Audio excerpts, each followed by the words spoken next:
J'adresse à chaque personne des salutations saintes et fraternelles en Jésus-Christ, notre Seigneur. Avez-vous passé une bonne semaine? Ma semaine à moi a été particulière, très particulière. Elle se résume en 2 mots. Merci Seigneur. Et il y a 2 raisons à ça. Et pour la première raison, je vais vous demander de faire preuve d'indulgence. J'ai été cette semaine à la Désirade et j'en suis revenu. J'ai survécu au bateau. Peut-être que certains n'imaginent pas, parce que pour la majorité des gens, c'est une formalité. Mais pour moi, c'est une épreuve. J'en suis revenu. Marie-Galante était déjà difficile pour moi, mais la Désirade, c'est un cran au-dessus. Et dans ce cas, dans cette situation, je suis en mode survie. C'est-à-dire que je voyage debout, dehors, qu'il pleuve ou qu'il fasse soleil. Il ne faut pas que je sois à l'intérieur pour ne pas voir, ne pas sentir aucune odeur particulière, si vous voyez ce que je veux dire. Parce que sinon, c'est fini.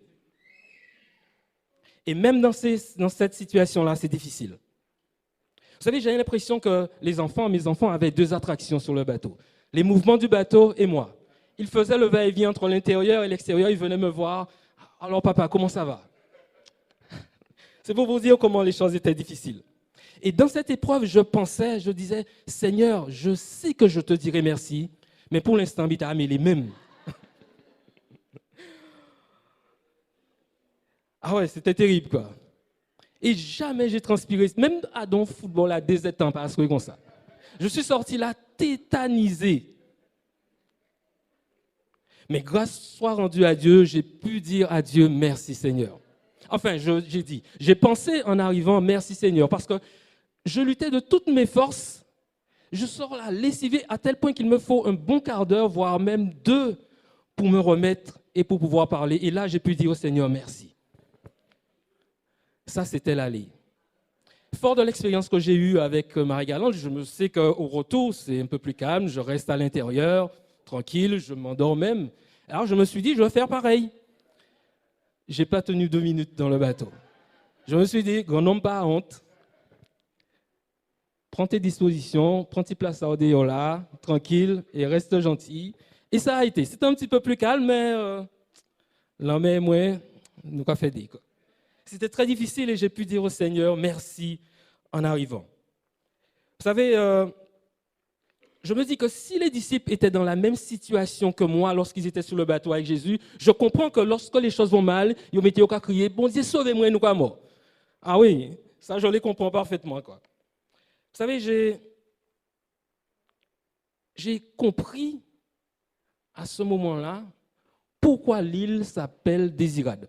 Parce que pour aller dans des situations pareilles et revenir, il faut vraiment désirer cette île-là pour y aller, quoi. Ah ouais, je me suis dit que c'est peut-être quelqu'un comme moi qui lui a donné ce nom-là, Désirade, parce qu'on ne peut pas lui donner un autre nom. Vous savez, j'avais le choix de ne pas y aller. Mais pourquoi j'ai enduré ça? Parce que je savais que quoi qu'il arrive, le Seigneur veillerait sur moi. J'ai enduré ça parce que j'avais un but. Faire découvrir la Désirade à ma femme et à mes enfants pour la première fois dans leur vie.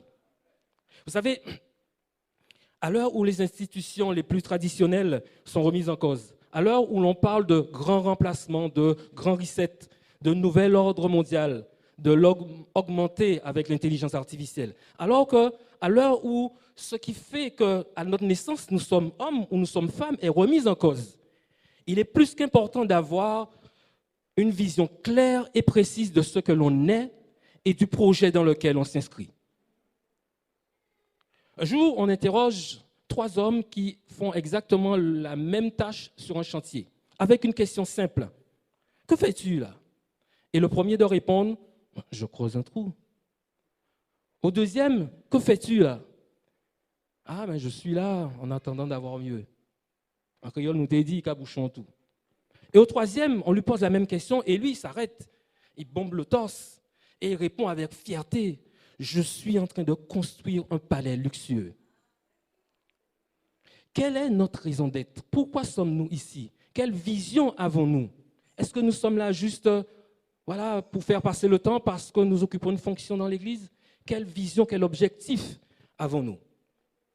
Le titre du message de ce matin est une affirmation qui est la suivante: le salut hors de l'Église. Alors, je vois quelques personnes qui tiquent un peu le salut hors de l'Église. Comment imaginer que le salut peut être hors de l'Église? L'Église, la maison de Dieu, comment le salut peut-il être hors de l'Église?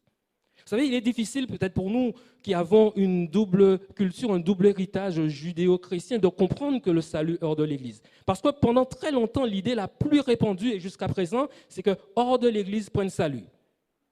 Et les Israélites pensaient comme ça. Hors d'Israël, pas de salut. Les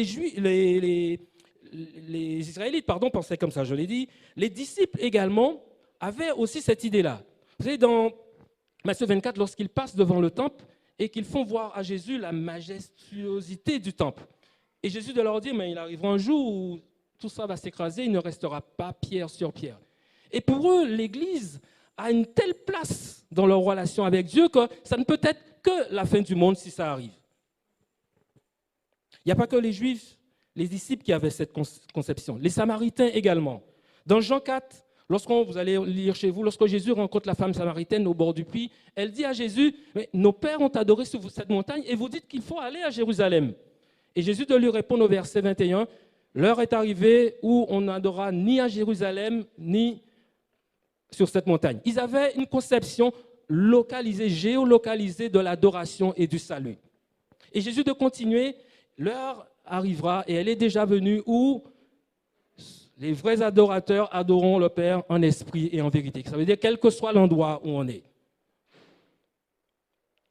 Aujourd'hui encore, beaucoup de religions ont cette conception hors de l'Église plein de salut, à tel point qu'ils vous disent que si vous n'êtes pas dans leur communauté, mais c'est fini pour vous.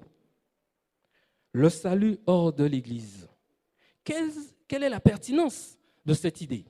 Qu'est-ce que cela peut vouloir dire? Je ne suis pas en train de vous dire de quitter l'Église, hein. Je vais rassurer tout le monde tout de suite. Quelle est la pertinence, quelle est la portée de cette idée? D'où vient-elle?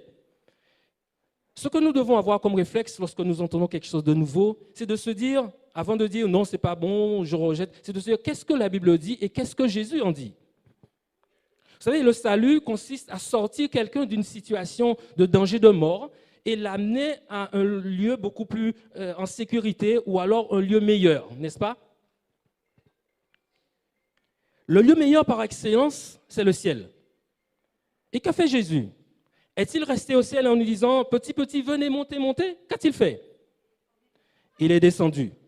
Cela veut dire que dans certaines situations, pour sauver quelqu'un, il est nécessaire de s'approcher du danger, voire même rentrer dans le danger. On voit que les pompiers qui éteignent les incendies en France prennent des risques. Les gens qui viennent sauver, on parlait de bateaux tout à l'heure, qui viennent sauver les naufragés prennent des risques. Donc pour sauver quelqu'un, il est nécessaire de s'approcher du danger, voire de rentrer dans le danger. Et c'est ce que notre Seigneur Jésus a fait.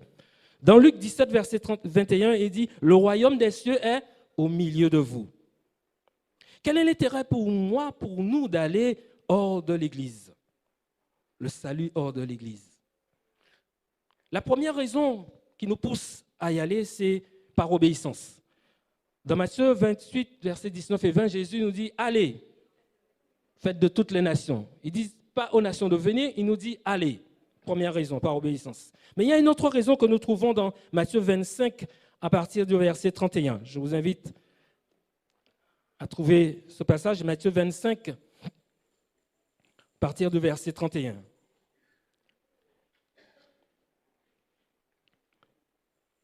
Donc on peut aller, normalement ça va jusqu'au verset 46, mais on va lire quelques versets. Au verset 31, il nous est dit, lorsque le Fils de l'homme viendra, c'est Jésus qui parle, dans sa gloire, avec tous les anges, il s'assiera sur le trône de sa gloire, toutes les nations seront assemblées devant lui, il séparera les uns avec les autres, comme le berger sépare les brebis avec les boucs. Et il mettra les brebis à sa droite et les boucs à sa gauche.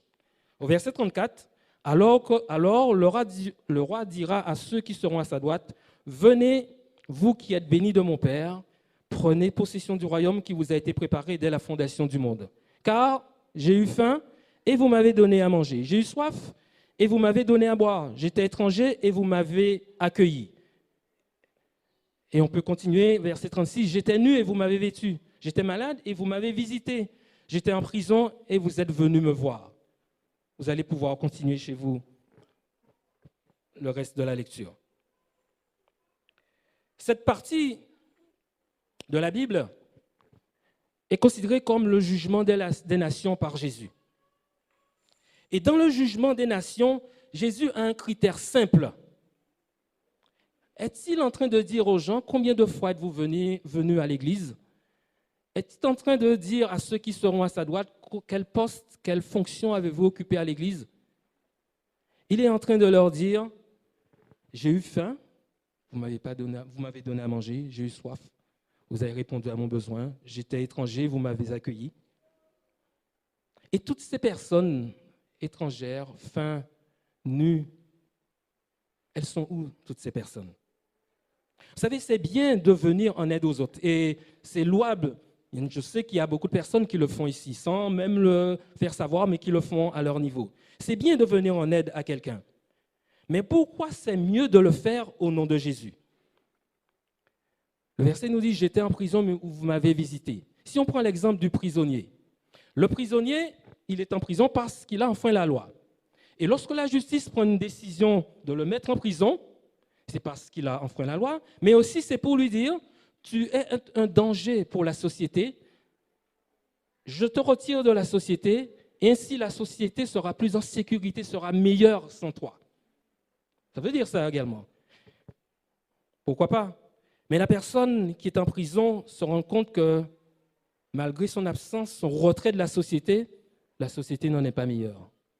Je ne suis pas en train de dire qu'il ne faut pas le mettre en prison, hein, mais il se rend compte que malgré cette disposition, la société n'en est pas meilleure. Bien au contraire, les choses vont de pire en pire. Et il se rend compte que certaines personnes en col blanc derrière leurs ordinateurs qui prennent des décisions font des choses qui sont des fois pires que ce qu'il a fait. Parce qu'il a peut-être volé, ce qui a impacté une personne, mais ceux qui prennent certaines décisions qui vont impacter des milliers, des millions de personnes sont là tranquilles. Comment donner de l'espérance à cette personne? Quelle vision allons-nous donner, quelle perspective allons-nous donner à cette personne pour lui redonner confiance, pour lui donner de l'espérance? Nous allons lui faire croire que le monde sera meilleur, que les humains seront meilleurs, alors il pourra ressortir.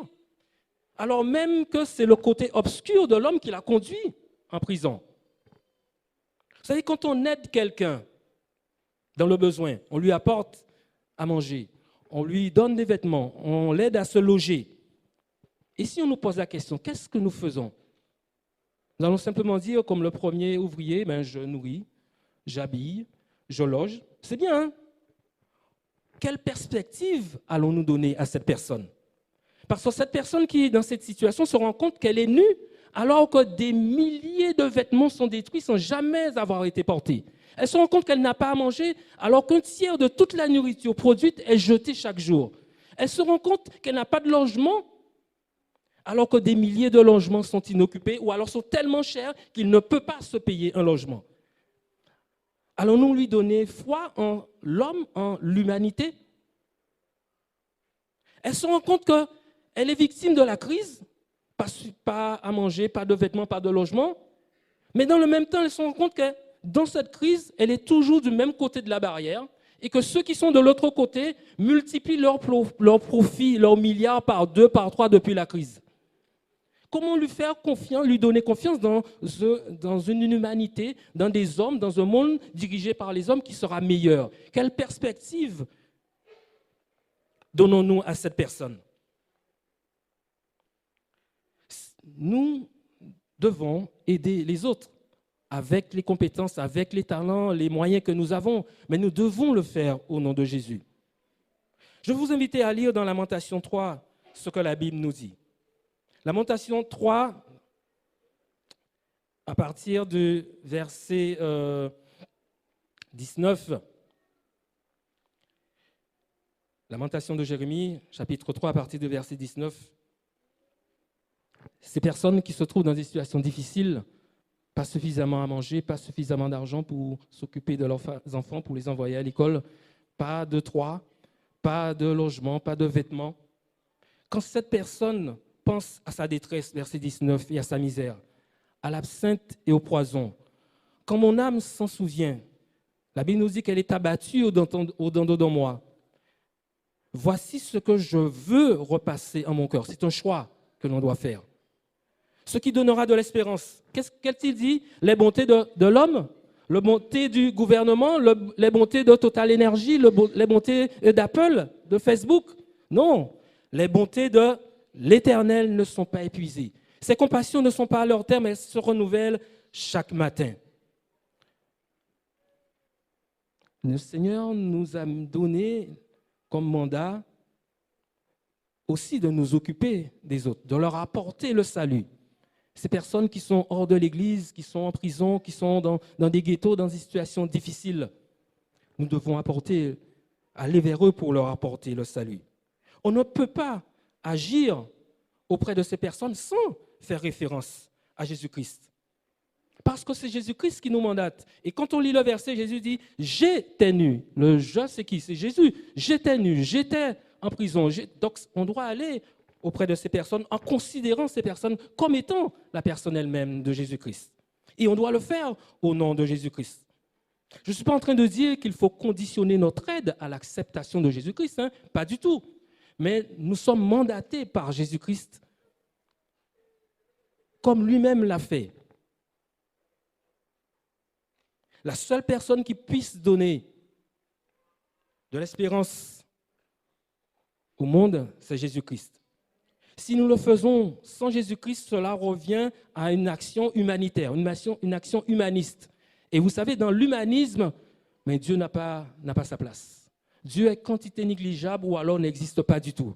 Donc, si nous le faisons sans parler de Jésus, ça revient à une action humaine. Et nous savons que l'homme, mais il n'y a pas ça de meilleur, ce n'est pas ce qu'il y a de meilleur. L'homme non transformé n'est pas meilleur. Au contraire, le monde nous montre, la situation nous montre que les hommes sont de plus en plus difficiles. Autrement dit, ce que je veux dire à travers ça, c'est que les actions d'entraide, de solidarité, de santé trouvent tout leur sens en la personne de Jésus-Christ, lorsque c'est fait au nom de Jésus-Christ. Et d'ailleurs, l'exemple de Jésus nous pousse à révéler celui qui nous envoie. Jésus a toujours avancé à visage découvert. Quand on lit la Bible nous apprend que celui qui se déguise en ange de lumière pour tromper les élus, c'est Satan. Celui qui se travestit de loup pour devenir un agneau, c'est l'ennemi. Celui qui, par lâcheté, se lève la nuit pour semer de l'ivraie au milieu du bon grain, il est anonyme, c'est l'ennemi. L'enfant de Dieu, lorsqu'il agit et fait du bien, se doit de dire, mais c'est au nom de Jésus que je le fais. Et toutes les personnes qui sont concernées, qui vont bénéficier de tout cela, sauront que c'est au nom de Jésus que j'ai pu bénéficier de cela. C'est l'amour de Jésus en cette personne, en moi, en vous, qui nous pousse à aller vers ces personnes pour leur apporter le salut. Le salut à travers quelque chose, déjà la satisfaction de besoins matériels, mais le salut à travers la personne de Jésus-Christ. Aujourd'hui, il est impératif, j'allais dire, d'oser affirmer ce que l'on est. Vous avez certainement constaté ces dernières années, ces derniers mois, toutes les causes les plus immondes, les plus immorales, selon la Bible, affirment de manière agressive ce qu'ils sont, à coup de loi. Et si vous dites quelque chose en dehors de ça, hop, vous êtes... Et quand je dis qu'ils affirment ce qu'ils sont de manière agressive, ce n'est même plus une information, c'est un conditionnement qui vient depuis la maternelle jusqu'au plus grand. Et on le voit jour après jour dans les séries télévisées, dans les dessins animés. Et l'enfant de Dieu que je suis, qui a une bonne nouvelle, avancerait incognito? Non. Jésus voudrait, par la force qu'il nous donne, d'avancer le visage découvert pour dire « Je suis mandaté, je viens t'apporter le salut au nom de Jésus-Christ ». Le salut hors de l'Église, c'était le titre de notre message. Pourquoi ce titre-là? Parce que les événements, les fermetures successives qui nous ont précédés ont montré qu'il faut s'habituer à vivre le salut hors de l'Église. Parce qu'à n'importe quel moment, on peut fermer les locaux. Autre raison pour vivre le salut hors de l'Église. Vous savez, des fois, on a l'impression dans l'Église de tourner en rond, c'est toujours les mêmes choses, c'est toujours le même message, les mêmes chants, etc., etc. Mais allez à l'extérieur et partagez ce que vous savez. Et vous verrez que ce qui pour vous est ordinaire devient extraordinaire pour l'autre. Si vous avez envie de booster votre vie spirituelle, allez vers les autres, allez leur apporter le salut, allez dans les rues, sur les places et partagez ce que vous avez reçu du Seigneur. Et vous verrez que votre vie spirituelle prendra un autre sens. Pourquoi aller à l'extérieur de l'Église pour porter le salut? Vous savez, parfois, on a des problèmes dans l'Église, des problèmes de personnes, des membres, avec des malentendus. Et des fois, ça prend une ampleur inconsidérée. Et j'ai eu l'occasion de vivre ça. Et quand je regarde la Bible, je me suis dit, mais comment Jésus faisait pour régler les problèmes internes? Et j'ai découvert que, notamment avec les disciples, la Bible nous dit, pendant qu'ils marchaient, il résout les problèmes. Les disciples ont un problème de place. Je veux être premier, je veux être à droite, je veux être à gauche. Et la Bible nous dit, pendant qu'ils marchaient, Jésus leur dit, mais de quoi parlez-vous? Et pendant qu'ils marchaient, vous verrez, ils rencontrent des problèmes. Et j'ai fait l'expérience. Quelqu'un avec lequel j'avais une difficulté, je lui ai dit, ok, d'accord, on va régler ça, mais allons dans le quartier. Et lorsque vous êtes confronté à des personnes qui ont de véritables problèmes, vous vous rendez compte que ce sont des peccadilles, des enfantillages qui nous désunissent dans l'Église. Lorsque nous sommes confrontés à des personnes qui, à l'extérieur, ont des problèmes pour manger, pour dormir, pour payer leurs factures avec leurs enfants, vous vous rendez compte que les petits problèmes qu'on a à l'Église, ce sont des enfantillages. Voilà comment Jésus réglait les problèmes. Et c'est une manière, c'est une solution pour nous de régler les problèmes que nous avons entre nous. Pourquoi aller en dehors de l'Église porter le salut? Vous avez vu la grosseur de la Bible? Je me suis rendu compte que ce que Dieu nous demande de dire aux autres, être infime. Et c'est à la portée de tout le monde, même d'un enfant. Des fois, on se focalise sur les prophéties, sur Daniel. Mais quand je lis la Bible, Dieu ne me demande pas de dire ça aux autres. Il me demande de dire quelque chose de simple. Il me demande de vivre quelque chose de simple. Et lorsque les personnes viendront, là, ils seront en mesure de passer à une nourriture beaucoup plus solide. Ce que le Seigneur nous demande dans toute la Bible, c'est quelque chose de très simple qui est à la portée de tout le monde.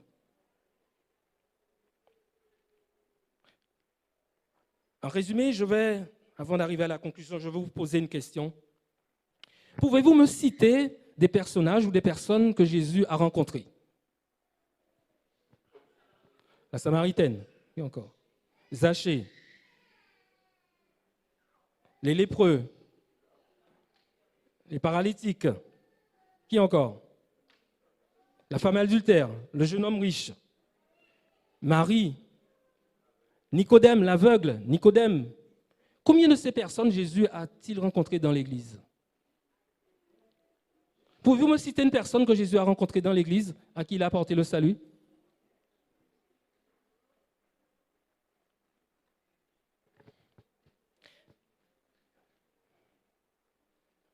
Il y a une image que j'ai trouvée qui peut résumer l'activité de Jésus dans l'Église et hors de l'Église. Une image. C'est celui de l'iceberg. Jésus est l'opposé de l'iceberg. Déjà, l'iceberg est froid et Jésus, lui, il est chaud. Mais l'iceberg, 7/8 de l'iceberg est sous l'eau. Et seulement 1/8 est hors de l'eau. Jésus est exactement dans son activité, dans l'Église et hors de l'Église, c'est exactement l'opposé de l'iceberg. La grande majorité de l'activité de Jésus-Christ rapportée dans la Bible est en dehors de l'Église et seulement une petite partie est dans l'Église. Lorsque Jésus descend du ciel et vient, il dit, le salut est au milieu de vous. Lorsqu'il prêche sur la montagne, lorsqu'il rencontre les gens au bord de la piscine, dans les rues, le salut est au milieu de vous. Jésus-Christ est parti en disant, je serai avec vous tous les jours jusqu'à la fin du monde. Les personnes qui ne sont pas dans l'Église, qui entendent ça, comment donner vie à cette parole? Le Seigneur nous laisse avec ce message pour que notre présence puisse donner vie à cette parole. Je suis avec vous tous les jours jusqu'à la fin du monde. Vous savez, il y a 1 an de cela, on a eu un groupe de jeunes, God is there, qui sont venus faire une action missionnaire, relancer l'action missionnaire ici. Et dans le questionnaire qu'on avait pour faire l'enquête dans les quartiers, il y avait une question: pensez-vous que l'Église adventiste puisse apporter quelque chose au quartier? Et beaucoup de personnes, pour ne pas dire tous ceux que j'ai rencontrés, m'ont dit non. Pourquoi? Parce que l'Église n'a pas de visibilité dans le quartier. Ils connaissent la localisation de l'Église, mais l'activité de l'Église n'est pas palpable.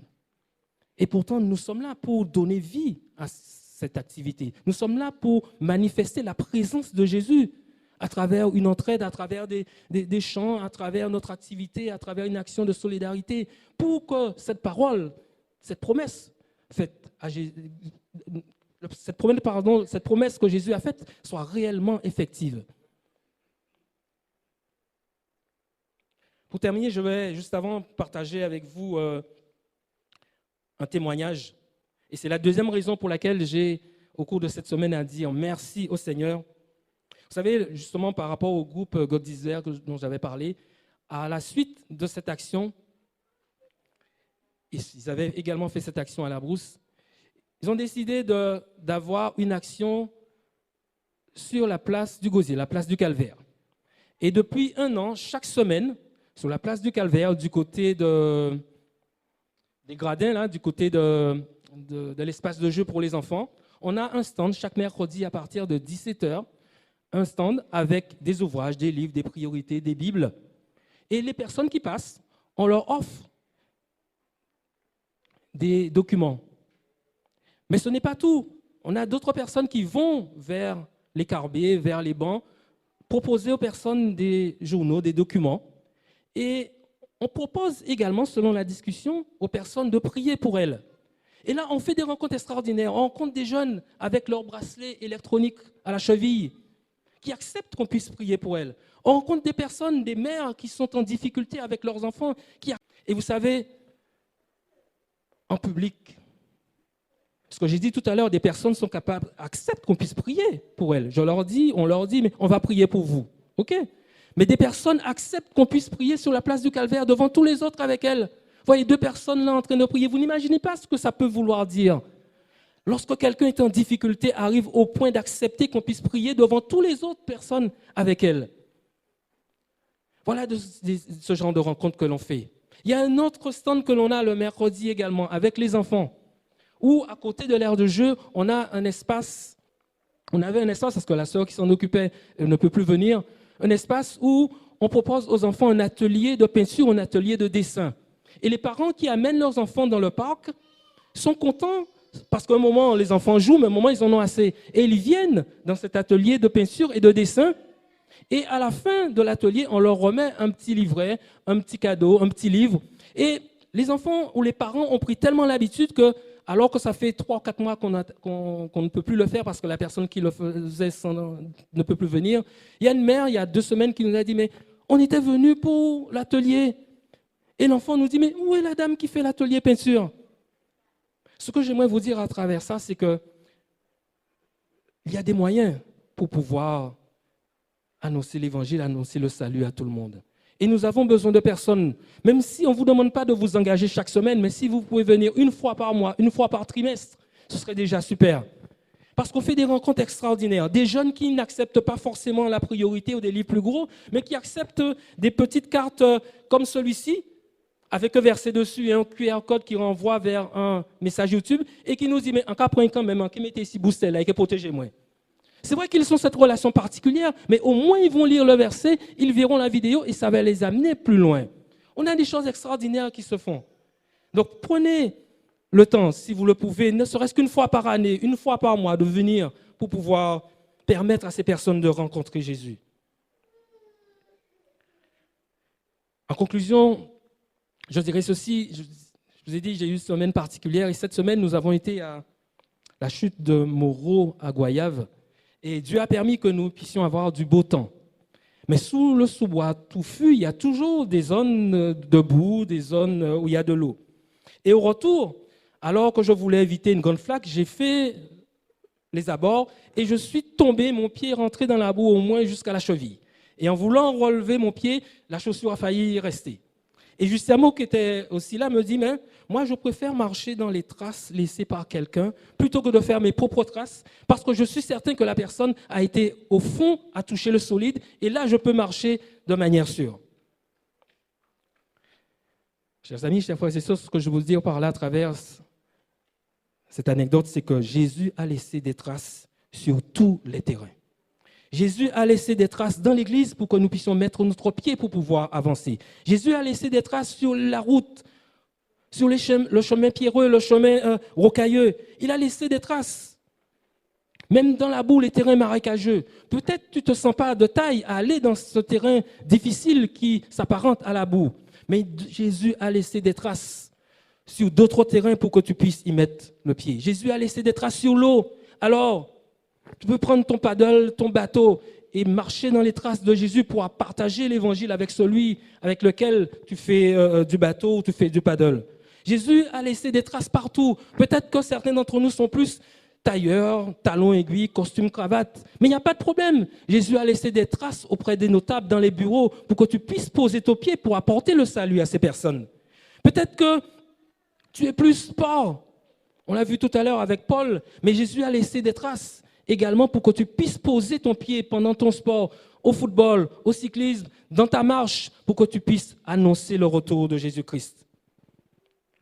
Peut-être certains sont plus à l'aise avec les enfants. Là encore, Jésus a laissé des traces pour que tu puisses poser ton pied pour pouvoir apporter le salut aux enfants. Peut-être certains parmi nous sont plus à l'aise avec les personnes malades, les personnes âgées, sont à même de réconforter. Là aussi, Jésus a laissé des traces pour que tu puisses poser ton pied pour apporter le salut.